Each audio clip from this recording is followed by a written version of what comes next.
With its utopian landscapes and old world charm, Lima is a one-of-a-kind city. So today, we're walking you through the top 10 things you need to do when visiting Lima, Peru. The first spot you need to visit in Lima is Plaza de Armas. Being built in 1535, Plaza de Armas is packed with history and some of Lima's prettiest old buildings. Lima's Metropolitan Cathedral, the Archbishop's Palace, and Government Palace all line Plaza de Armas streets. It's also home to the iconic Lima sign if you want to snap a fun picture. If you can, try to get to the plaza by 11:45, as that's when the changing of the guard ceremony happens at the Government Palace. The ceremony lasts about 30 minutes, and if you visit on a Sunday, the display usually involves horses and a much grander military routine. It's a great free thing to do in Lima. We're in the center of the historic district here in Lima, and we completely just stumbled upon the changing of the guards. We didn't plan to come here, but we were met with a beautiful marching band outside of the Government Palace of Peru, and we got to see the full military choreography and everything.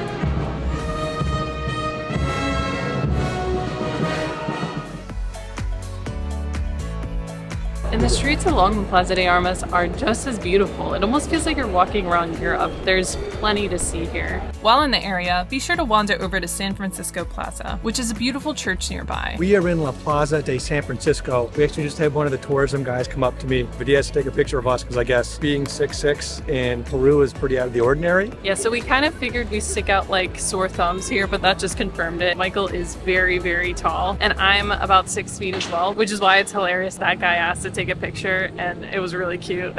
So one of the things to do outside of checking out the beautiful architecture is to check out the museum, and they actually have catacombs underneath there. It costs about 15 soles to enter and do that whole experience. So if that's up your alley, definitely check it out.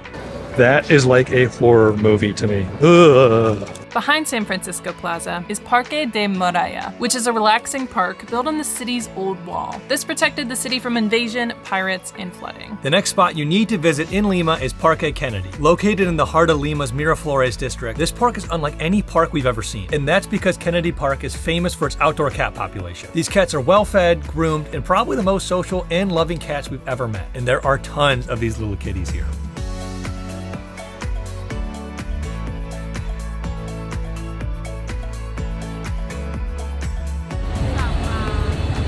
Park is amazing. There are cats everywhere, and these cats are surprisingly friendly. None of them have been aggressive. They've all been very calm. They seem pretty happy here. The other thing that surprised us about this place is how many cats there are. We knew there'd be some, but I swear they're just around every corner. Yeah, and I'm pretty sure there are a lot more that we're just not seeing because they're very sneaky. Yeah, it's almost like an I Spy looking for them as you walk through here, because sometimes they're in the trees and the flower beds. It's really fun trying to find them all. These guys are so cute, and they're all so sleepy.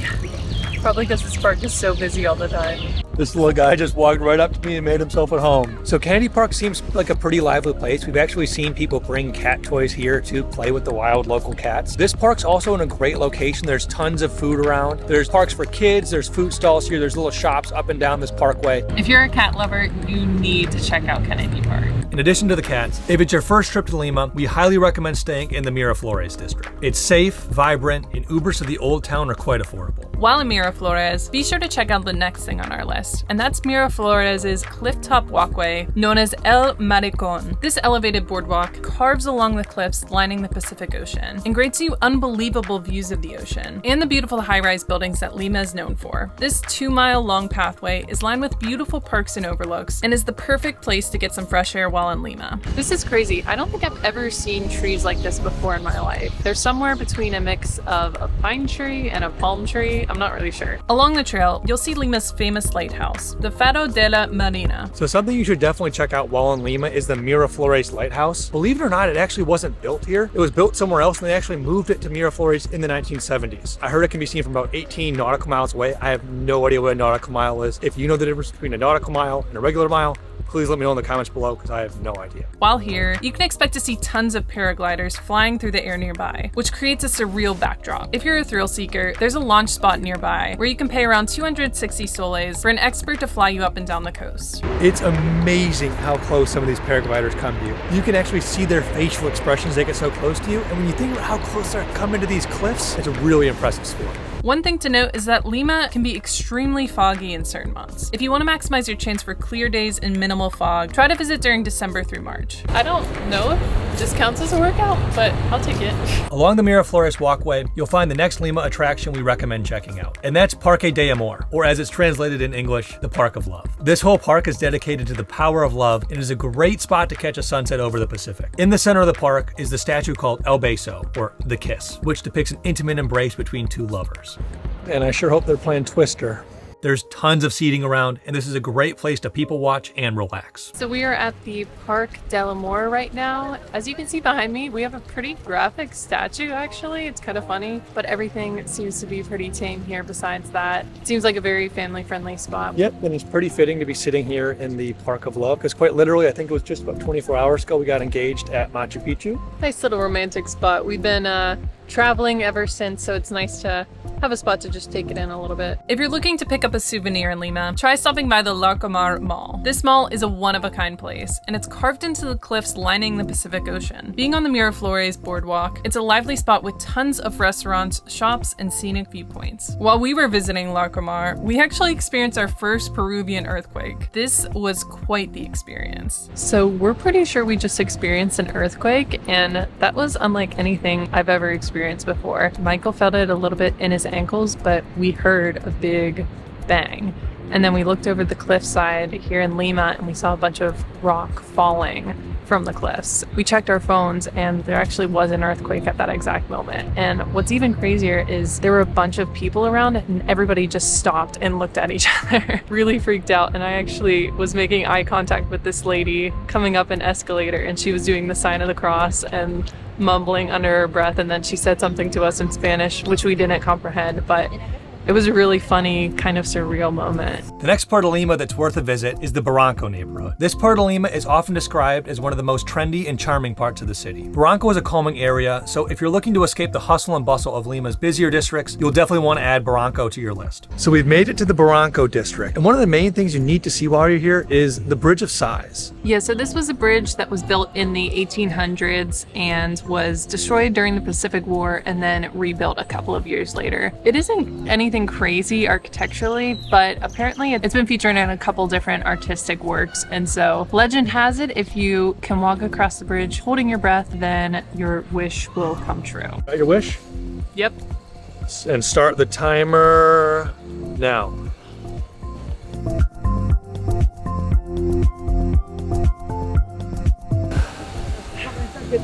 Not too bad. So we made it across the bridge, and if you couldn't tell, Michael squeezed my hand pretty hard at the very beginning. We're both not used to me wearing an engagement ring. Sorry, sweetie. It's okay. So we just walked under the Bridge of Sighs, and believe it or not, this whole walkway used to be a riverbed, and they converted it into a walking path.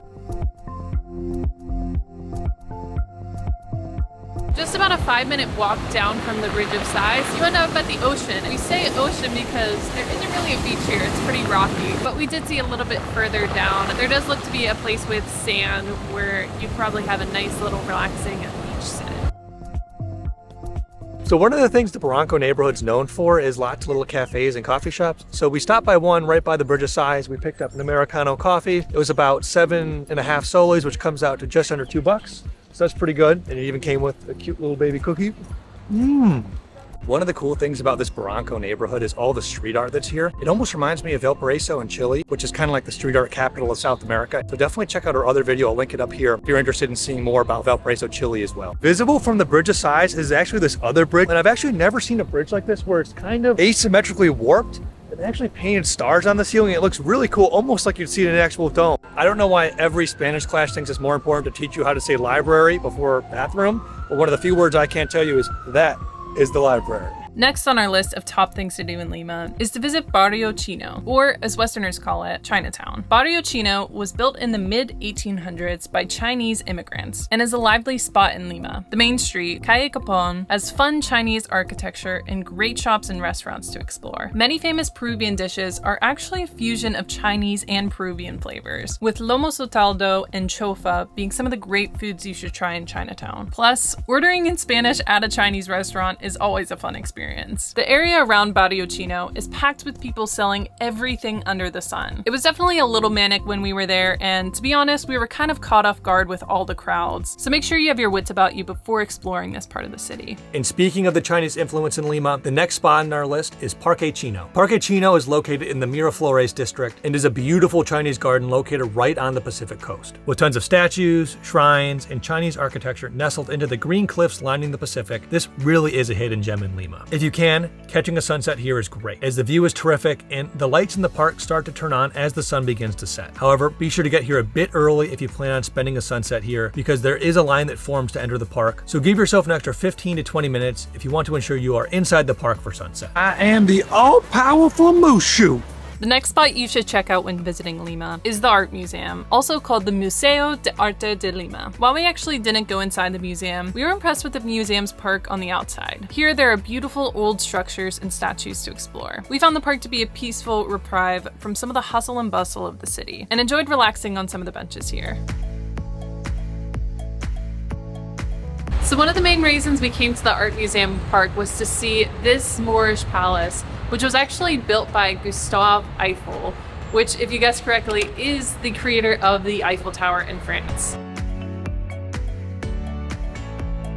And the 10th thing you need to do when visiting Lima is to try the food. Lima is the culinary capital of South America. It is famous for its local delicacies, street food, and high-end eats. There are so many foods to try while here, so look for our upcoming video where we walk through some of our favorite restaurants and Peruvian dishes that you should definitely consider trying while in Lima. So those are our top 10 recommendations for Peru's amazing capital city, Lima. If you enjoyed this video or you found it helpful for your upcoming trip, please be sure to hit that like button and let us know in the comments if there's anywhere in Lima that we missed. Thank you all so much for watching, and we'll see you in the next one.